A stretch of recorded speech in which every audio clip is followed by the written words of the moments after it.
specifically this past Sunday during football. Great week. Great week of football. You can see the terrible Talisman next to me. I say we get right into talking about that game.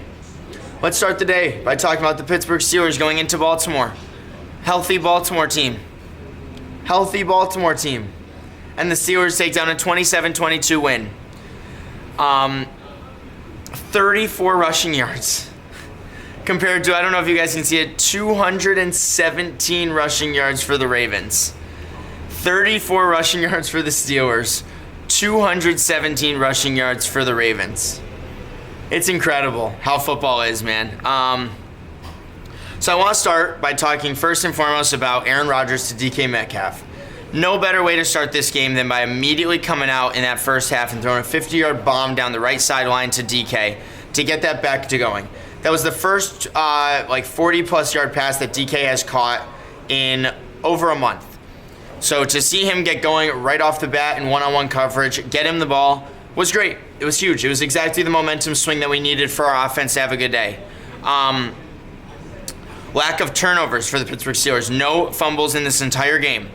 No fumbles in the whole game, specifically no turnovers at all for the Pittsburgh Steelers. I think that was the biggest takeaway for me in this game, was no turnovers. Whether it was on the ground game, it was passing. Rodgers has made a couple of mistakes this year in his deep balls. No, they were pinpoint accurate. He made a couple weird throws, but at the end of the day, it was, it is Rodgers. You expect that out of him to make some of those odd throws. But yeah, I was very impressed with the Steelers right off the bat. We kept getting into good field position. What made me really happy is that we kept forcing the Ravens to punt very early in their drives.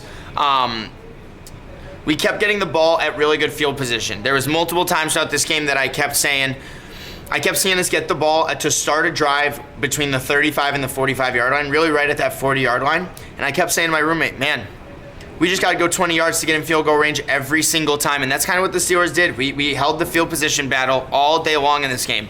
Rodgers with that great running touchdown in. I did not expect that to happen at all. Funny enough, if you would not have expected Rodgers to have a rushing touchdown and our other two running backs to be the ones that scored today. But hey, overall, incredible day. For the Pittsburgh Steelers, great interception by James Pierce. Funny enough, I just found out that James Pierce is the cousin of Lamar Jackson. Yes, sir, Hockey Collector. We'll get into that in a little bit. Don't worry, that Bills game is great. But I want to give a big shout out to a couple different guys in this Steelers game. First and foremost, I had to say DK Metcalf and Aaron Rodgers. They were the absolute game changers in this one. Specifically, the play that I will never forget that made me so happy was, over the past couple weeks, the Steelers have been going into the second half with a lead. It's been a thing. We've had the lead going into the second half, and we blow it right in the beginning of the third quarter. In this game, first play of the second half, Rodgers gets 9 seconds of time. Our offensive line played outstanding majority of this game. I understand our run offense wasn't great, but I thought our pass protection was very, very good. Rodgers had 9 seconds of time on that first play of the second half to pass. He found DK for, a 40-yarder down the field, got us right into field goal range immediately to start the half. And that's when I was like, man, things are different, because that's exactly what we need. We need that spark to come out in the start of the second half to win this game. Adam Thielen caught a pass. That was pretty fun. It was nice to see Adam Thielen be on the field for actually a decent amount of plays, too. He was on the field a lot. Ben Skoranek had this beautiful 13-yard third down catch. I was so impressed with Ben Skoranek. Kenneth Gainwell continues to just find his way to being the best receiving back. He had this one play where Nate Wiggins had the angle on him on a second and 7. And Kenneth Gainwell literally just used his smaller body, tucked himself around the corner and ended up getting right next to the first down marker. Great play by Kenneth Gainwell. As for the defense, man, so much praise to Patrick Queen yesterday. I thought he had an incredible game. Coming back into Baltimore, where he was from. Obviously, he signed from Baltimore to Pittsburgh. He didn't want to be that middle linebacker 2 behind Roquan. He wanted to be in Pittsburgh. He had a great game, man. He was all over the place defensively. Even actually went down with an injury at one point and then came back from the injury to make a couple great tackles late in the second half. Joey Porter Jr., I'm very disappointed in you. I know that it looks like you had an okay game on paper, but there was a 3rd and 10 that would have put the game away that Baltimore did not convert on, and then there was an illegal touching or defensive pass interference on Joey Porter Jr. that allowed them to walk right into the end zone after a 3rd and 10 non-conversion by Baltimore. So this game without Joey Porter Jr. committing that one penalty, probably finishes around 27-15. I hate to say that, but this game is not as close as it is if Joey Porter Jr. doesn't make that mistake. But big shout out as well to our guy number 26, Brandon Eccles. Sack, TFL, pass deflection, 1 QB hit, 2 tackles solo. This is the guy that kind of we said was going to get more minutes now that we released Darius Slay. And he came in and played an outstanding game, in my opinion. I thought he was everywhere. I thought allowing Jalen Ramsey to kind of be the guy, and he's been our safety ever since Kyle Duggar has been hurt over the past couple of weeks. We struggled with our safety play early in the year. Jalen Ramsey, I know statistically it's not showing great. He actually had a couple big plays like that Zay Flowers one play. He let up a really bad play to Zay Flowers that really frustrated me. But as for Baltimore, they got really unlucky. Isaiah Likely probably caught that touchdown. If they were going to call that Roman Wilson catch a touchdown a long time ago, if any of you Steeler fans remember that, Isaiah Likely was a touchdown. I'm surprised they didn't call it one. I'm really surprised they didn't call it. They said he dropped the ball before that third foot went down. Welcome in NHL 23. I cannot believe that they did not call that a touchdown for Isaiah Likely. I thought the Steelers were going to have to drive down the field and score. Eventually, we ended up holding them to a field goal, and we win the game, 27-22. Shout out our defense, by the way. Man. The highest paid defense in football. I know this Ravens offense has not been great this year, but man, Keaton Mitchell broke off that really big run. That was unfortunate, but outside of that, I thought our defense did a great job on Derrick Henry. 25 carries, 94 yards, no times getting in the end zone. That's exactly what you asked for if you're a Steeler fan. Lamar had that beautiful rushing touchdown. We expect that from a guy like Lamar. And Zay Flowers, 8 for 124. Great game. I mean, all wide receiver ones tend to do a good job against our secondary.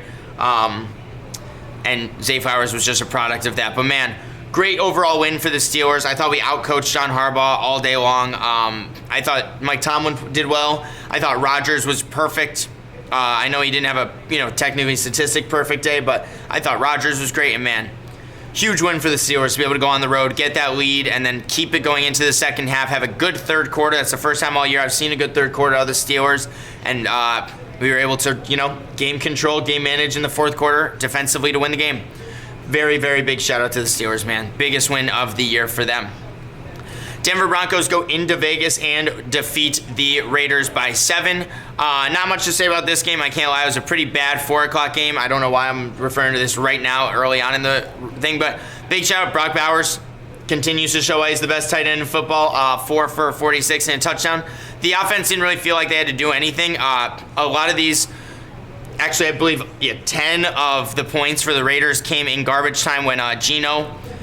Oh my God. Well, I was watching this game. I don't know how many of you guys were watching Red Zone while this game was on. How many times do I have to hear the announcers say, that was almost another interception throw for Geno Smith. Wow, that one was almost picked off. Wow, if that one just hit the hands a little bit better, that would have been an interception. I mean, he had 8 incompletions, and I swear all 8 incompletions could have been intercepted. Like, this dude just keeps throwing to the defense. He keeps taking really bad sacks. Kenny Pickett would be my starter for the rest of the year, and I wouldn't think twice about it if I'm Pete Carroll. Kenny Pickett came in and looked great. 8 for 11, 97 yards, and that touchdown, specifically that touchdown to Shedrick Jackson was pretty cool. But man, this team is bad with Geno. They've been bad with Geno, 2-11. Play Kenny Pickett the rest of the year. Why not? See what you got. As for Denver, I know everyone keeps calling them the biggest frauds. I see Kenny, you just came in to say that they're the biggest frauds of the year. I think that defense is too good to say that they're frauds. I understand that their schedule has been a little, back and forth. I agree that the offense could be better, but at the same time, Bo Nix only had 7 incompletions. He game managed this entire game. He just kept getting him into touchdown range, and then they ran it in. Bo Nix with a great rushing touchdown. I thought that rushing touchdown was great. RJ Harvey as the RB1 has looked really, really solid. Not just in the rushing game too, but in the receiving game. I mean, he led the team in 6 catches out of the backfield. Caught every ball that went his way. RJ Harvey looking a little Alvin Kamara-ish in that Sean Payton offense. But 11-2 for the Broncos. They take the top. They now take the top record, tied with the Patriots in the AFC. Big win for the Broncos. They need to continue that streak going for when they play Green Bay this upcoming week. That's going to be a great game for both those teams. Seahawks go into Atlanta and don't allow a single touchdown. Man, Atlanta is just the worst coach team I've ever seen. I don't know if there's any other way to put it. Atlanta is one of the worst coach teams that we've ever seen. I don't like Raheem Morris. I think that this coaching staff is bad. I think the offense is bad. I think Kirk Cousins looked rough, but at the same time, the Seattle defense has been top 2 and probably not 2 in football all year round, so it doesn't surprise me to see a struggling offense and a struggling coaching staff struggle. But the one thing I will say, Kyle Pitts had a pretty good game. 10 targets, 6 for 90. They kind of used him like he was Drake London a lot of this game. I cannot believe Darnell Mooney did that touchdown. Didn't count for Mooney. I was sure he was going to, but he stepped out right before he got to the end zone. That was so sad. But yeah, Kyle Pitts, maybe he's having a little bit of a breakout, but man, this Falcons team needs to, they got to find some stability in the coaching. They got to get Penix healthy, or they got to figure out a whole new step in a different direction, because they don't even have their first round pick this year. They traded that for James Pierce, who actually went down with an injury in this game. The defense isn't even that bad. That's the funny thing. This game was 6-6 at halftime, and it finished 37-9. It's just sad, if you're an Atlanta Falcons fan, what this coaching staff has done to them. As for the Seahawks, my favorite thing about this game was it was great to see Rashid Shaheed get involved. Not only did he have 4 for 67, but he had a couple great catches and that return touchdown in the third quarter. Huge. That's kind of all you could ask for out of a guy like Rashid Shaheed. They traded for him. They need him to be a more dynamic threat offensively. It really opened the game. Cooper Kupp had a great touchdown. Cooper Kupp had a great touchdown on the right side of the end zone. But man, I hate to say it, Kane, I don't know if any Colts fans are still in here, but it seems like our offensive player of the year is going to have to be that man from Seattle. Jackson Smith-Njigba, 7 catches, 92 yards, 2 touchdowns. He is now at 1,428 yards on the season, 9 touchdowns, second in the league, 89 catches, 4th in the league. I mean, this guy right here is your offensive player of the year, and I don't think there's any debate right now about that. I know Jonathan Taylor has been solid, but JSN has been on a different level with this receiving game. They didn't really have to do anything. Bijan Robinson got 20 carries. Algier got 11. It's just really weird coaching. Seeing Tyler Algier come in and get 2 catches. Bijan only has 2 catches out of the backfield. It's like so much is wrong in Atlanta right now, and they got so much to fix. I know it's the end of the season now, so they're probably just trying to get out of this year, but man, bad loss for the Falcons at home. 28 points when you were tied at halftime. Probably the game of the week. The snowiest, coldest game of the week. Cincinnati at Buffalo. Cincinnati looked like they were in control of this game all game long up until that fourth quarter. Joe Burrow was playing a perfect game. He kept finding T. Higgins really, really well. Shout out T. Higgins for that one-handed catch he had in the end zone. I mean, T. Higgins has some of the best catches highlight reel of this season. He has made some ridiculous catches. And also, I saw a lot of times the Bengals converting on 3rd and longs because he kept hitting these tight ends. Noah Fant, Tanner Hudson, and specifically Mike Gesicki, man. Wow, some of these catches that Joe Burrow was finding him in over the middle was just ridiculous on these 3rd and longs. It felt like Buffalo could not catch a break on defense, and Joe Burrow was just on pinpoint passes, even in the snow all day long.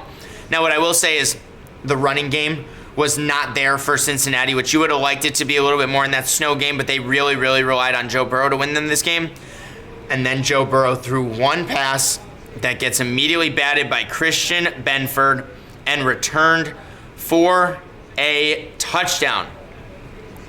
That was the momentum swing in this game that changed everything for Buffalo. It picked him off right in the backfield, ran it back for a touchdown, and then Josh Allen, funny enough, played a Josh Allen game. 4 total touchdowns for him. That one touchdown he threw to Khalil Shakir. Oh my gosh. I cannot believe that touchdown went through. It was like a 3rd and long. Looked like Josh was rolling out right, had to throw it away. And he hit him where the only person that could have come close to catching that ball was Khalil Shakir. That was an incredible first touchdown of the game for Josh. The rushing touchdown was a great one for Josh. He just broke that, 40-yarder all the way down the left sideline in man coverage. No one was even looking at Josh. How are you the Cincinnati Bengals with how bad your pass rush is and you don't have a QB spy on a guy like Josh Allen at all times? Do not understand why you're not doing that. But shout out to the tight ends, specifically for Buffalo. I thought they were the biggest safety blankets of the day. Dawson Knox, 6 for 93, including that 32-yarder. Dalton Kincaid with the touchdown, 4 for 41. Was very impressed with the Buffalo Bills offense all day. No one wants to see Buffalo in the playoffs, and the reason why is Josh MVP Allen. I know he won't be MVP this year, but still technically is the MVP of the NFL right now. James Cook wasn't that efficient on the ground, but 183 rushing yards combined to Cincinnati's 62 is a big difference. Jamar Chase really didn't get involved either in this game, and the tight ends for Buffalo really did. But I think we are about to take a quick break here talking about football.